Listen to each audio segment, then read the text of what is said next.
Ladies and gentlemen, boys and girls, children of all ages, we're back with a little boxing roundup. I just wanted to go on a quick rant about Conor Benn, man. Conor Benn's smoking that elite grade, bro.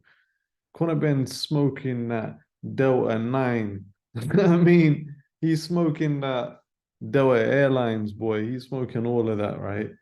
Um, he's out here talking. Ah, bro, the whole thing is so stage managed. The post that he's putting out there. Let's just get one thing straight. Yeah, you failed a test. Okay, you popped a test. Then you went to go see a TRT specialist after you failed. Yeah, probably to see if he could clean it up. Then you failed another one after that. Yeah. Then when it got broke, when the news broke through the media that you would flop some tests, you start talking about how this whole situation is such a shock to you and your family.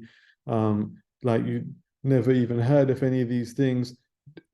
At that time, obviously, it hadn't come out to the media that you had failed two tests and they were months ago. So all that shit that you were talking in them days was lies, blatant lies. Yeah.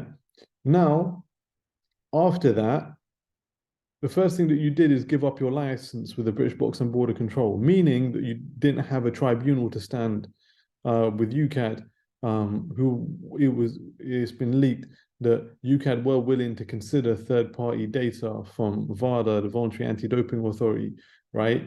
And you would have had to stand that tribunal, and by giving up your license, you no longer had to do that, right?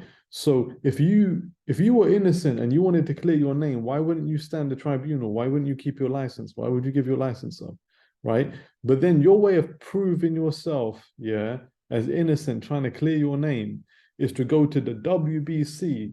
As James Toney said, WBC stands for We Be Crooks. Okay, they're a belt maker. They sell belts, right? This is the same organization that came out with the Mayan belt. Let's see if I can remember these, yeah? The Mayan belt, the Elizabethan belt, yeah, the diamond belt, yeah, the Jake Paul belt, yeah, the God knows what belt. I'm pretty sure at some point there was a gypsy belt, right?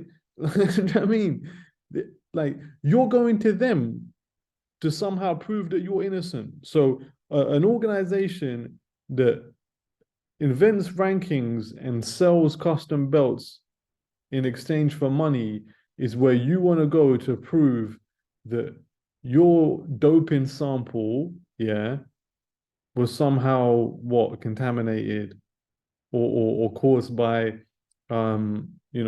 excess ingestion of eggs or something like that. Like you want to go there. Like what are the WBC going to do with it? Put it in their put it in their laboratory where they make belts in the back. Do you know what I mean? Where they invent lists in the back.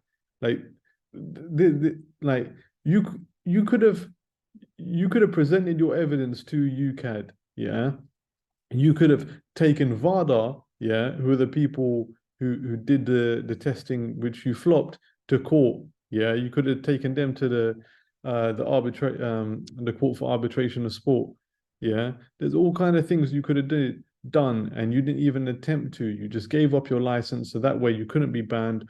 You couldn't have to stand a tribunal. Yeah, at no point did you ever even request your B samples because we know how they're coming back. Yeah.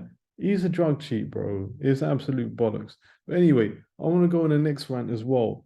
If I sound a bit out of breath, it's because, like, yeah, I am. But I want to go on the next rant as well. AJ looks like he's going to fight Aretha Franklin. Sorry, I mean Jermaine Franklin. Yeah. And listen, it is what it is, man. People got to keep in mind the zone put up big money when AJ was coming out of contract, knowing that he still had one fight left with his existing promoter, which is Sky Sports. So if you're putting up big money, and I don't know this for a fact, but you know what I mean, from what I'm deducing, the zone offered him a deal that where they own the risk whether he won or lost his next fight. So they offered him a deal up front, yeah, knowing that they could be getting a unified champion or they could be getting somebody that ain't got nothing in his hands but a Shaboinka. Yeah. And they took that risk. They offered him money that, Sky Sports couldn't match. Right. And then after agreeing that deal, they had to watch him then go on fight on Sky, get fists up in front of everybody, lose his belts, have a meltdown. And so now, do you think they're going to throw him straight back into the Lions then? This is their investment. They put heavy money into this guy, right, in the hope of attracting subscription revenue to their platform in the UK and internationally, right?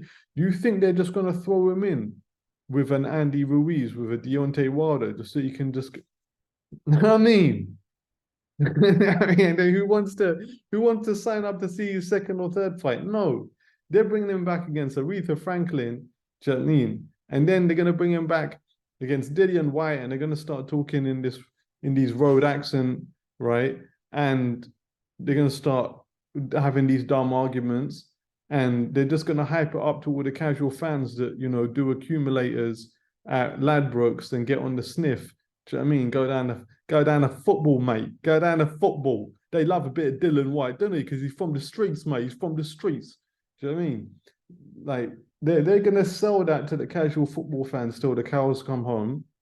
And then at that point, when they've got like 100, 200, 300 subscriptions in the UK, yeah, then those are just the ones net off the back of Joshua, right?